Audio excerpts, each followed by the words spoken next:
Hello दोस्तों, happy Basant Panchami आप सभी को।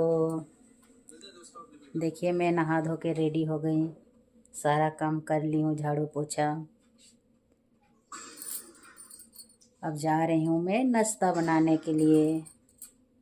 आज मेरे यहाँ बनेगा मटर आलू का सब्जी और पूड़ी।